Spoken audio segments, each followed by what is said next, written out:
Hi everyone, welcome back to my channel A Glimpse of Blaze. So I am a second year PGDM HRM student at IMI New Delhi, and I have been getting a lot of questions regarding the admission process, the campus life, the placement scenario and the hostel situation. So I'm going to address some of the questions, and some of the questions we're gonna skip because those are not my things to comment upon. So let's just get on with it.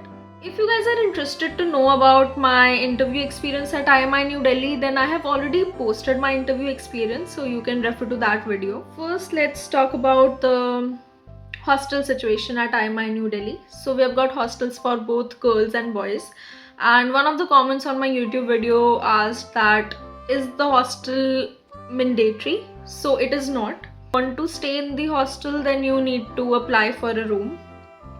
If don't, then it's not mandatory. Most of the times the issue is the opposite of it, that if you don't apply soon enough, like there are limited hostel rooms, so not everybody gets to stay in the hostel. So there are two kinds of hostel situations here at IMI. One where you get the attached washroom to your room, so the size of the room is a bit smaller but you get an attached washroom.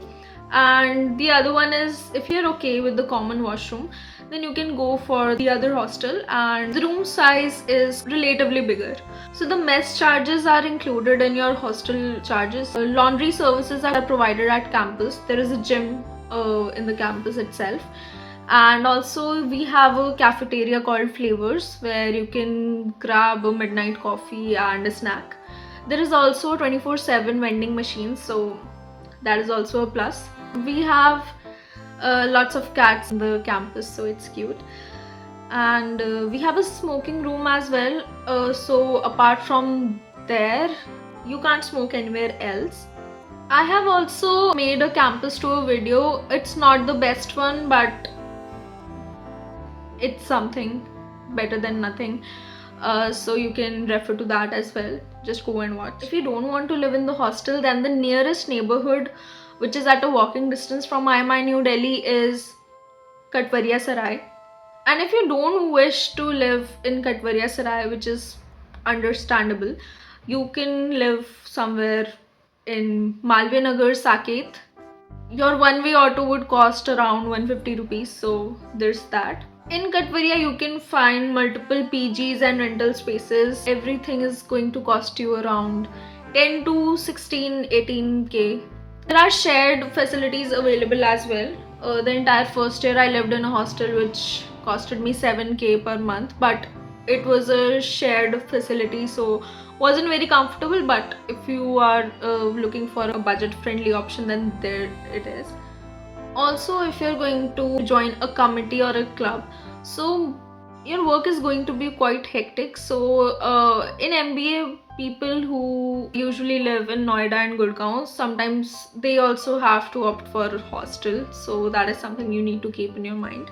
Also, once you get the admission, most of you panic. I also panicked that how is everything going to take place, but the CAD committee of the college usually reaches out to the students itself, and they add you in these buddy groups where you can ask them questions regarding where to stay, how to manage everything. You can ask them literally everything and they're going to help you. So they're also going to provide you with contacts of brokers and rental spaces. The orientation program or the induction is going to be quite helpful for you because it is going to build you up for what you're going to face in the coming months. It is one of the most memorable times of my MBA. Memorable.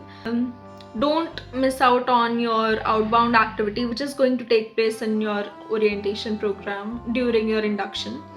Then MBA is going to hit you quite hard in the face because it is a bit fast paced compared to your previous lifestyle. So you're going to adjust to it later on, but in the beginning it is going to feel quite overwhelming, but it is very important to stay put and keep moving forward, because during the induction I was told by one of the seniors that if you're sleeping more than 4 hours a day in MBA, then you're doing something wrong. And it sounded like absolute BS at that time, but then eventually things happened, and now when I go to sleep at 3 a.m. in the morning, I just calculate the amount of time that I have for sleeping, and when I see 4 hours, I just get so happy.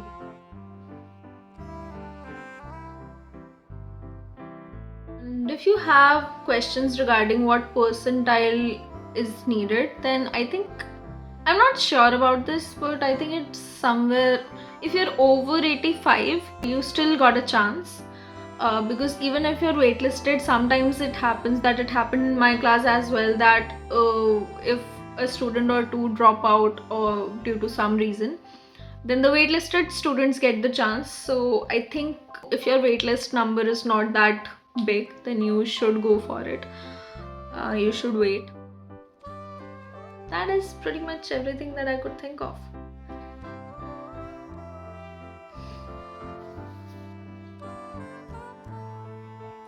You know what? If you have any more questions, then just drop in the comments and I'll choose what questions to answer, because I can't answer everything. So bye bye.